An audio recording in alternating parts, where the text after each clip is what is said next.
बिस्मिल्लाहिर्रहमानिर्रहीम। मेरे अज़ीज़ दोस्तों, भाइयों, बहनों, बुज़ुर्गों और बच्चों, मैं एक दफ़ा फिर सईद रशीद मेरी नज़र में अपने चैनल से आपसे मुखातिब हूँ। और आज मैं जो करंट अफेयर्स पे बात करूँगा, मैंने कोविड पे बात की, मैंने नूर मुकद्दम पे बात की। अब मैं एक करंट अफेयर जो हमारे मुल्क में चल रहा है, रात दिन टीवी में एक ही न्यूज़ है, वो नवाज़ शरीफ ने ये कह दिया, शहबाज उसके अगेंस्ट में, मरियम ने ये कह दिया, नून लीग ख़त्म हो गई। कभी पार्टियां इस तरह ख़त्म नहीं होती हैं, और जिनकी कोशिश है कि वो ख़त्म हो जाएगी, वो जानबूझ के, वो लोग जानबूझ के, क्या उनको अकल नहीं है, क्या उनके थिंक टैंक नहीं है कि इसका क्या रेप्लिकेशन आएगा।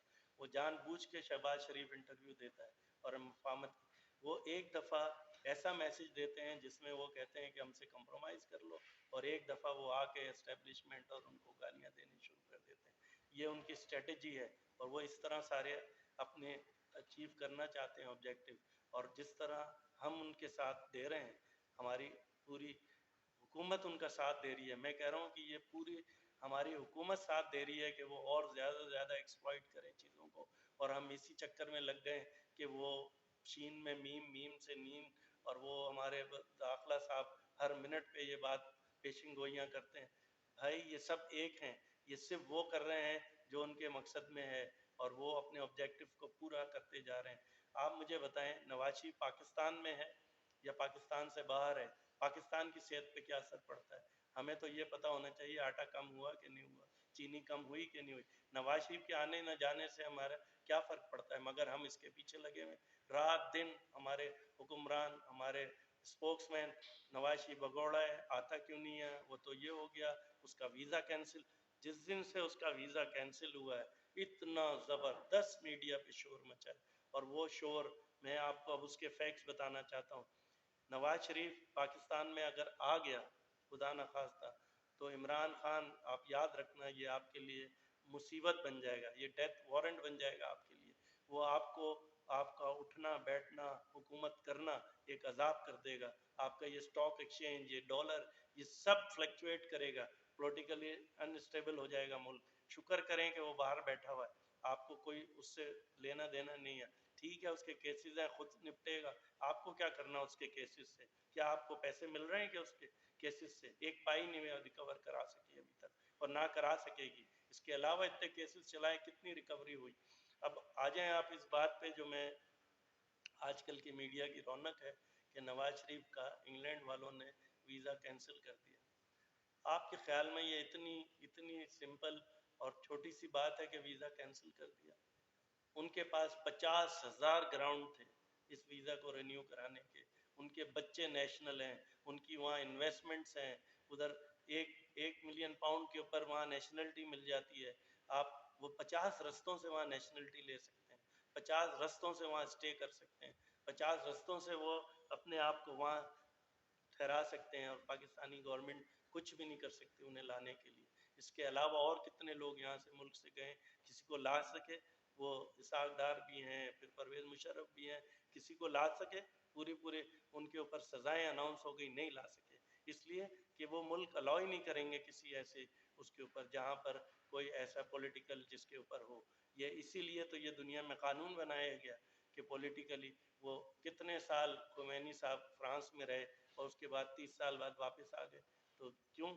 इसलिए कि वो अलाउ ही नहीं करते कि किसी इस तरह के मुजरिम जो पॉलिटिकली विक्टिमाइज हो रहा हो, या साबित भी हो जाए, कि उसको मुल्क के हवाले करें। अब मैं आपसे बात करता हूँ आज से 4-5 साल पुरानी बात।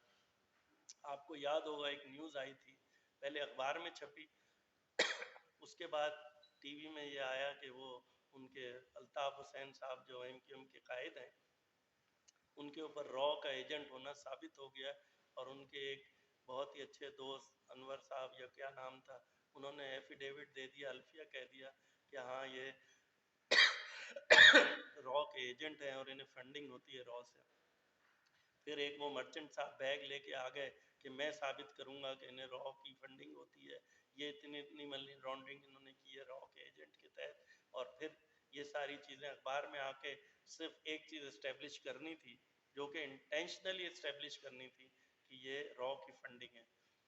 मैंने जिस दिन ये न्यूज़ आई, मैंने उस दिन एक आर्टिकल लिखा, मगर डॉन ने उसको प्रिंट नहीं किया। Black day of Pakistan.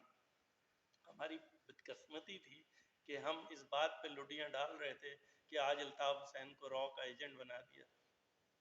उसके एजेंट बनाने न बनाने से पाकिस्तान के लोगों पे कोई फ़र्क नहीं पड़ा। अल्ताफ हुसैन के चाहने वाले आज भी उसे उसी तरह पसंद करते हैं। आप जितना मर्जी है उसे रॉ के एजेंट बना दें, वो उसी तरह उसको पसंद करते हैं, कहते हैं सब गलत है। आप देखें क्या हुआ उज़ैर बलोच के, इतने केस थे सब खत्म हो गए। क्या हुआ पीछे जरदारी के, क्या हुआ नवाज शरीफ के, सब खत्म हो जाते हैं। और ये जो था फंडिंग, मनी लॉन्ड्रिंग, ये उनके फेवर में गई। अब मैं आपको बताता हूँ क्यों गई।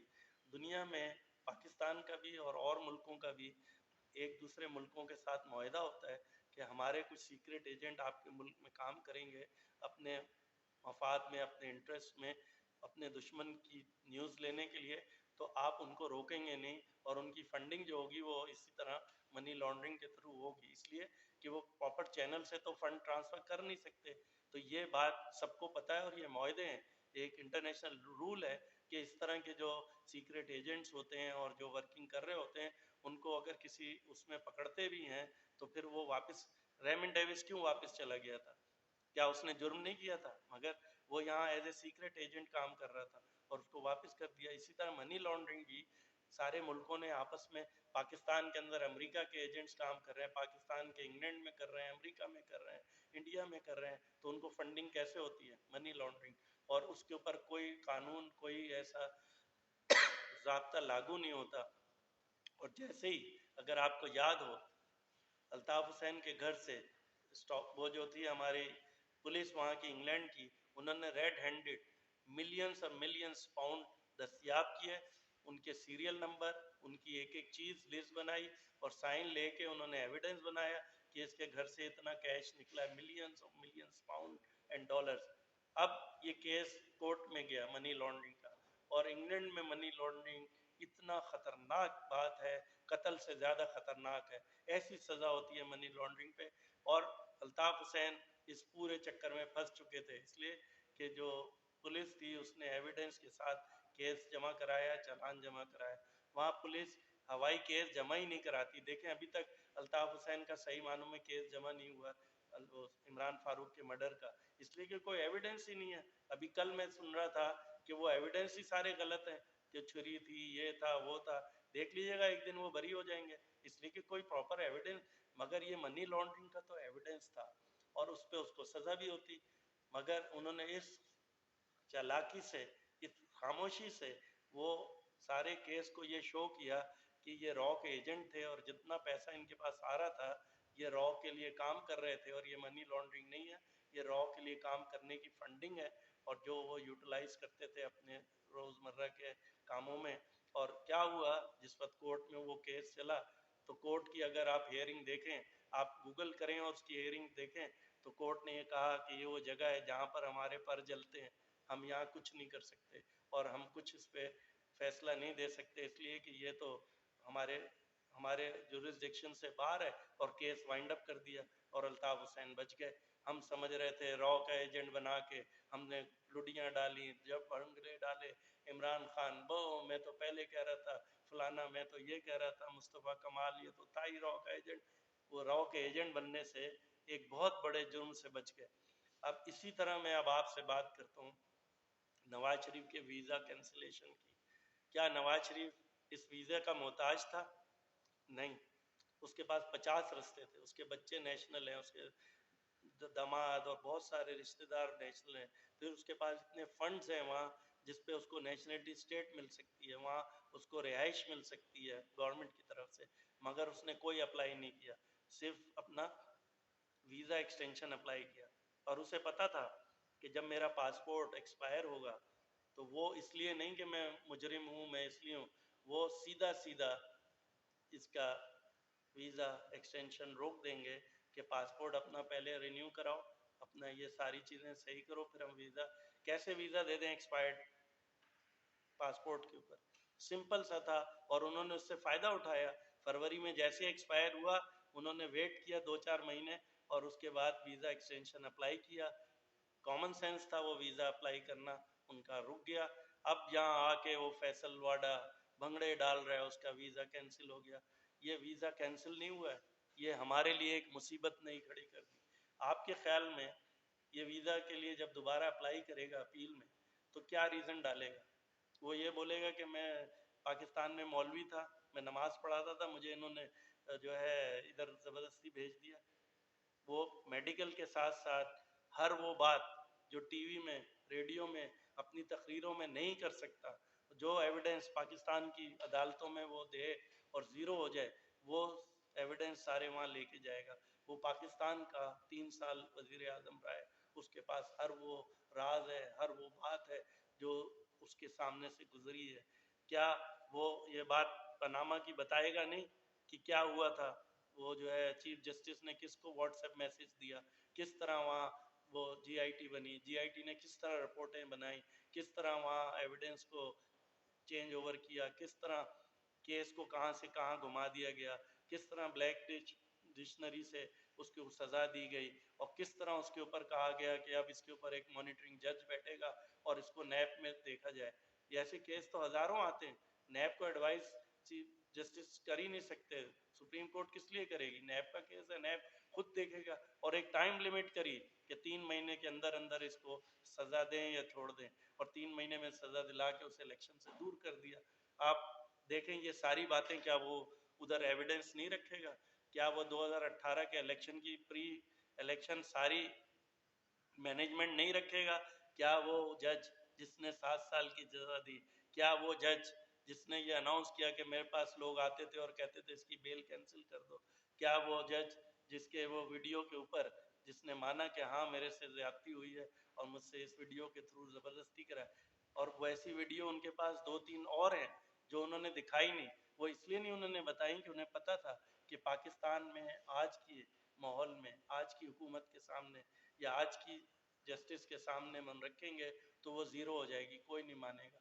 और वही हुआ, उन्होंने वो सारी चीज़ें छुपा ली और वक्त का इंतज़ार किया और उनको हमने हलवा बना के तश्तरी में रख के केस दे दिया कि भाई उनकी वीज़ा की वो हो गई। अब वो सारे एविडेंस वो सारे तश्तरी में डाल के सारे एविडेंस वहाँ देंगे कि हमारे साथ ये पनामा में ज्यादती हुई, मैं 5 साल का वजीर आज़म था, मुझे 3 साल पे ज़बरदस्ती उतार दिया गया, मेरे साथ इलेक्शन से पहले ये ज्यादती हुई, मेरी बेटी के साथ ये ज्यादती हुई, मेरी पार्टी के साथ ये ज्यादती हुई और ये मुसलसल ज्यादती हो रही है। मुझे याद है एतजाज अहसन एक दिन टीवी में कह रहे थे कि ये नवाज शरीफ के लिए हलवे बना बना के भेज रहे हैं। वो हमारे चौधरी सरवर साहब कह रहे हैं कि मेरा बस चले तो मैं नवाज शरीफ जैसों को यहाँ फांसी लगा दूं। एतजाज अहसन ने कहा ये सेंटेंस वहाँ की कोर्ट में जाएगा कि वहाँ लोग पाकिस्तान में ये कह रहे हैं कि नवाज शरीफ को फांसी लगा दो, तो देख लें आप बाइसनेस कितनी है। तो ये सारी चीज़ें पिछले हफ्ते फिर एतजाज अहसन ने बोला है कि ये उनको गोल्डन चांस दिया है इन्हें हुकूमत ने, जो जिस तरह की बातें करके रात दिन मुजरिम है, भगोड़ा है, फलाना है, ये उल्टा उसके केस को मजबूत कर रहे हैं कि वो वहाँ रहना चाहिए इसलिए कि यहाँ पर गवर्नमेंट ऐसी है जो उसको इंसाफ नहीं देगी, और यही वो इस्टेब्लिश करेगा, देख लीजिएगा, और एविडेंस से इस्टेब्लिश करेगा और कोर्ट फिर उसको रिलीफ देगी, फिर दुनिया की कोई ताकत उसको वापस नहीं बुला सकेगी, और फिर जिस दिन वो आएगा तो साथ उस कोर्ट की सारे फैसले लाएगा कि हाँ ये सारी ज्यादतियाँ हुई जिसकी वजह से मुझे मुल्क से बाहर जाना पड़ा, ये मेरे साथ सुप्रीम कोर्ट ने किया, ये मेरे साथ हाई कोर्ट ने किया, ये मेरे साथ नैब ने किया, ये मेरे साथ एफआईए ने किया। वो सारी ज्यादतियाँ, वो सारे मसाइल जो उसके पास थे रखे हुए, जो पाकिस्तानी अदालत में उसके लिए ज़ीरो वैल्यू थी, वहाँ पर वो सारी वैल्यू को कैश करेंगे। और मैं इस जगह पे अपने जो मुअज़्ज़िज़ लोग हैं उनसे रिक्वेस्ट करूँगा कि वो इसको गौर से देखें और कोशिश करें इसको इसी स्टेज पे रोकें, इस अपील को आगे नहीं जाने दें, ना कि वो हमारे मुल्क की वो सारी बातें जो राज हैं वो बाहर आए। इससे बेहतर है कि हमें यहीं पे इसे रोकना चाहिए और ये वीज़ा सारा ख़त्म करें। उनको जो भी रहना है पाकिस्तान गवर्नमेंट खुद अलाउ करे कि रह लो भाई, तुम 50 साल वहाँ रहो, हमारी सेहत पे क्या असर, और मुझे बताएं ना असर क्या पड़ता है नवाज शरीफ के आने न जाने से। बल्कि अच्छा है वो मुल्क से बाहर है, आपकी पॉलिटिकल स्टेबिलिटी है, जिस दिन आएगा उस दिन उधम मचेगा यहाँ। इससे बेहतर आप खुद लिख के दें कि भाई ये इस मुल्क में इसको हम नहीं रख सकते, इसको 10 साल के लिए मुल्क से बाहर रखो, और उसको इजाज़त दे दें, उसकी वीज़ा एक्सटेंशन, उसका पासपोर्ट एक्सपायर को वापस सही करें और उसको बोलें ठीक है भाई तू वीज़ा अप्लाई कर और एक्सटेंशन करवा ले। और नहीं तो मैं आपको बता रहा हूँ ये वही अल्ताफ़ हुसैन वाला केस होगा, वो कैश कर लेगा ये अपनी सारी अपील को और ये सारे एविडेंस कोर्ट के अंदर ले जाके इसको रिकॉर्ड का हिस्सा बनाएगा और फिर जब पाकिस्तान वो आएगा तो ये सारी चीज़ें साथ लेके आएगा। मैं बहुत माजरत के साथ और बहुत ही उसके आपसे रिक्वेस्ट करता हूँ कप्तान साहब ज़रा होश के नाखून लें और इतने जज्बाती होने की ज़रूरत नहीं है कि मैं चोर और डाकुओं को पकड़ूंगा। चोरों डाकुओं को पकड़ने के लिए हमारे पास एजेंसीज हैं, उनको उनका काम करने दें। आप अपने मुल्क में अपनी परफॉर्मेंस पे फोकस करें। आप फोकस से हट के दूसरी तरफ भटक गए। यहाँ मैं एक वाक़या आपको सुनाता चलूँ। किसी ज़माने में एक बहुत ही नेक तहज्जुद गुज़ार औरत थी, वो अपने घर में इबादत करती थी। तो उनके सामने जो घर था उसके अंदर कोई ऐसी औरत, बदकार औरत रहती थी जिसके पास मर्द आते थे। तो ये अपनी खिड़की से उसको देखती थी, तो नोट करती थी कि मर्द आए। फिर एक दिन ऐसा हुआ कि इन्होंने नोट करना शुरू किया कि सारे दिन में कितने मर्द आए। तो एक दो तीन उन्होंने नोट, फिर भूल गई। तो उन्होंने क्या किया, अपने पास पत्थर रख लिए कि जितने मर्द उस घर में जाते थे वो पत्थर उतने रखती जाती थी। एक वक्त क्या आया कि वो सिर्फ उस औरत के मर्द ही नोट करती रही, अपनी नमाजें, अपने तहज्जुद सारे भूल गई, सिर्फ इसी उसमें कि मैं सिर्फ ये इस्टेब्लिश कर दूं कि इसके पास इतने मर्द आते हैं। तो मैं प्लीज़ अपने कप्तान से रिक्वेस्ट करूंगा कि भूल जाओ किसने क्या किया है, वो उन एजेंसीज पे छोड़ दो, उन अदालतों पे छोड़ दो, वो माफ़ करते हैं, वो सज़ाएं दें। तुम फिर फोकस करो इस मुल्क के ऊपर, इस मुल्क की मईशत पे जो बर्बादी की तरफ जा रही है और जाती जाएगी। जिस तरह के आप मुल्क में सबसे पहला काम जो होना चाहिए वो पॉलिटिकल स्टेबिलिटी होनी चाहिए और दूसरा लॉ एंड ऑर्डर होना चाहिए। लॉ एंड ऑर्डर फिर एक दफ़ा फिर ख़राब होने जा रहा है और स्टेबिलिटी एक दिन भी नहीं रही। और ये समझते हैं ना कि अपोजिशन हुकूमत नहीं गिरा सकती, वो गिरा नहीं सकती, गिराएगी नहीं, वो कभी भी नहीं गिराएगी। वो इनको पूरे 5 साल बहाने बहाने से, अच्छा ये हो गया, उसकी लड़ाई हो गई, बिलावल की ये हो गई, उससे ये हो गया, वो इसको 5 साल पूरा रगड़ा देंगे, मईशत को बर्बादी पे ले जाएंगे, ताकि 5 साल बाद जब मेरे कप्तान इलेक्शन में आए तो उसे 5 सीटें मिलें और बिल्कुल टोटल फ्लॉप हो जाए। वो इसका अभी मुझे बताएं इस वक्त नो कॉन्फिडेंस ला के पंजाब में क्या करेगी नून लीग, क्या तीर मार लेगी? कुछ भी नहीं। सिंध हुकूमत अभी इस्तीफे देके क्या तीर मार लेगी? कुछ भी नहीं। ये तो 5 साल चलने दो, उसके बाद इलेक्शन होगा, आवाम खुद फैसला कर लेगी। और वो बुनियादें रख रहे हैं, वो बहुत चालाक पार्टी हैं, बहुत ही समझदार लोग हैं। वो क्यों हटाएं इसको, क्यों शहीद बनाएं? और हम समझ रहे हैं वो पार्टियां ऐसी हैं, वो डिस्ट्रॉय हो गई, पीडीएम वो फलाना हो गई, रात दिन वो। मैं एहतजाज करता था ये फिरदौस आशिक अवान, देख लें क्या हुआ, आज हटाना पड़ गया। उसकी एक्टिविटी आपके मफाद में नहीं थी और यही वो वजह है जिसकी वजह से आज मैं ये वीडियो बना रहा हूँ। अपने कप्तान को ये मैसेज दे रहा हूँ कि होश के नाखून लो और वो काम करो जिससे मुल्क का भला हो। ये नवाज शरीफ, शहबाज शरीफ, जरदारी छोड़ दो इनके उनके हाल पे। अगर उन्होंने करप्शन की है तो खुद उन्हें एजेंसीज, अगर नहीं की है तो बच जाएंगे। किस लिए तुम बड़े बड़े 25 अरब, 100 अरब, और बाद में जब केस बनता है तो वो कोर्ट ये कहती है कि आपने तो कोई एविडेंस ही नहीं दिया। क्यों ऐसी बातें करते हैं जो वो रोज एक आके उस्मान डार और वो शहजाद अकबर 25 अरब की करप्शन, 20 अरब की कागज लहराते हैं। और क्या आ रहा है, जितनी जमानतें हो गई, वो साद रफ़ीक की देख लें आप, ख्वाजा आसिफ की देख लें आप, एहसन इकबाल की देख लें आप, खाकान अब्बासी की देख लें, मिर्ज़ा इस्माइल की देख लें। सब में जजेस कह रहे हैं कि कोई एविडेंस तो है नहीं, इन्हें पकड़ा किस लिए था? तो किस लिए अपना टाइम वेस्ट कर रहे हो, किस लिए मुल्क को अनस्टेबल कर रहे हो? प्लीज़ इसको जाने दो, अपने परफॉर्मेंस पे जोर दो, अभी 2 साल हैं, तुम इसके ऊपर काम करो। और मैं अपने और लोगों से भी रिक्वेस्ट करूँगा कि हमारे मुल्क में जो हुकूमत है उसको सपोर्ट करके किसी तरह मुल्क की मईशत को ठीक करें, वरना ये मुल्क इस काबिल नहीं है कि आगे कोई भी गवर्नमेंट आए जो चला सके। अल्लाह ताला आप लोगों को सेहत तंदुरुस्ती दे। आप ज़्यादा से ज़्यादा इसको शेयर करें ताकि ये न्यूज़ मेरी कप्तान तक भी पहुँचे और लोगों तक भी पहुँचे। अल्लाह ताला आपको सेहत तंदुरुस्ती दे। जज़ाकल्लाह खैर।